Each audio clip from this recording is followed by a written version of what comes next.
На общероссийском голосовании по Конституции Республика Коми показала неплохой результат. Явка превысила 50%, при этом поправки одобрили более 65% жителей республики, а именно 221 113 человек. На избирательных участках работали более 2000 наблюдателей от общественных организаций и политических партий. Ранее все они, даже представители оппозиции, подписали соглашение с Общественной палатой Коми.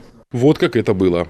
Конечно, мы заинтересованы в том, чтобы и наблюдение за процессом общероссийского голосования и выборов Государственного совета муниципальных образований Республики Коми проводилось максимально прозрачно, максимально открыто, максимально честно. Этот процесс должен, собственно говоря, влиять на итоге легитимность той власти, которая была, тех решений, которые это ключевой момент.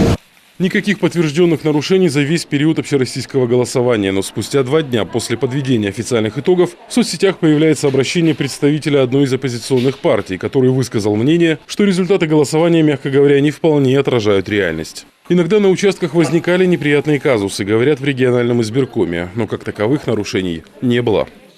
Люди разные. Не всегда они понимают друг друга. Но действительно мы работаем с огромным количеством людей, то есть 6 тысяч членов участковых избирательных комиссий. Наблюдателей беспрецедентное количество было назначено, то есть свыше 2000. Естественно, что обеспечить одновременную подготовку их на должном высоком уровне не представлялось возможным. Поэтому, да, возникали иногда определенные конфликтные ситуации, но в целом они разрешались. И, в принципе, мы все делали одно общее дело. И сделали его таким образом, что действительно усомниться в достоверности определения результатов голосования на территории Республики Коми невозможно. Общественная палата республики заключила 31 соглашение с общественными организациями и политическими партиями, которые направили своих наблюдателей едва ли не на каждый избирательный участок. Бывало, что дежурили посменно, а иногда приходили все вместе. На некоторые участки заявлялось до 12 наблюдателей. И, к сожалению, уровень подготовки не у всех соответствовал так называемому золотому стандарту. Всего 42 обращения – это очень мало. На мой взгляд, конечно, консультаций было гораздо больше. То есть наблюдатели звонили по вопросам, которые им были неясны, или звонили УИКе, просили дать разъяснение нашим наблюдателям.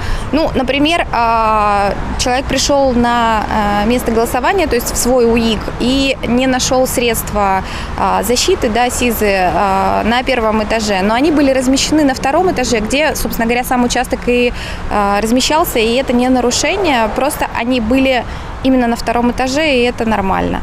То есть вот какие-то такие нюансы, не нарушения. Вот один из примеров, когда общественный наблюдатель проявил излишнюю прыть. На одном из участков мужчина достал свой смартфон и организовал прямую трансляцию в YouTube. Мы вас просим просто прекратить съемку. Я не с вами вообще. Да, почему вы так себя ведете? Мы с вами... Это вы ведете, вы меня уже встретили, очень хорошо встретили. Спасибо вам. Люди на виду. А вы что, прямую трансляцию ведете? Да. А какое право имеете без нашего разрешения? Видеосъемка на избирательных участках и с различных ракурсов разрешена, но перед этим надо обязательно поставить в известность председателя комиссии и секретаря. При этом важно соблюсти тайну голосования, чтобы данные персональные не стали достоянием общественности. Впрочем, подобные истории на общероссийском голосовании в Коми скорее исключение. А если и были даже не жалобы, а замечания. И касались они по большей части соблюдения правил безопасности. Один раз буквально пришлось сделать замечание по поводу социальной дистанции. Это вот поначалу, когда люди приходят, они привыкли голосовать по обычным правилам. Пришли, паспорт на стол положили, давайте найдите сами все посмотрите.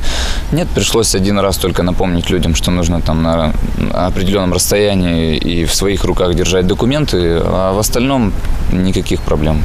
Общероссийское голосование для политических партий и общественных организаций стало своего рода разминкой перед большой осенней избирательной кампанией. Очевидно, что 13 сентября на досрочных выборах главы Коми и в Государственный совет республики наблюдателей будет не меньше. В Общественной палате Коми обещают подтянуть качество их подготовки, провести несколько обучающих семинаров по избирательному праву и напомнить о кодексе этики общественного наблюдателя.